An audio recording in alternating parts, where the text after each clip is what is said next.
আসসালামু আলাইকুম ভাইজান। ওয়ালাইকুম আসসালাম। ভাইয়ের নাম কি জানো? মোহাম্মদ সিয়াম বাবু। তো সিয়াম ভাই, আপনার কাছে আমার কোশ্চিন ছিল যে শীতের টাইমে কোন হালাল খাদ্য খেলে শীতের টাইমে আমাদের শরীর গরম থাকে? শীতের টাইমে কোন হালাল খাদ্য আমরা গ্রহণ করলে আমাদের শরীর হিট থাকে বা গরম থাকে? চা। চা হবে না, অন্য কিছু? রস। অন্য কিছু হবে? ভাপা পিঠা। 5 সেকেন্ড সময় পাচ্ছেন। 5 4 3 2 বউ বউ বউ বউ। ইয়েস। এটা খাদ্য না তো ভাই, আমি খাবারের কথা বললাম, বউ তো খাদ্য না। ওই আর 1 সেকেন্ড না পারলে গরম হয়।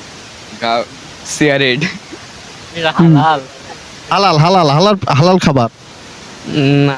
তো দর্শকবৃন্দ, যদি আপনারা কেউ জেনে থাকেন অবশ্যই কমেন্ট বক্সে কমেন্ট করুন।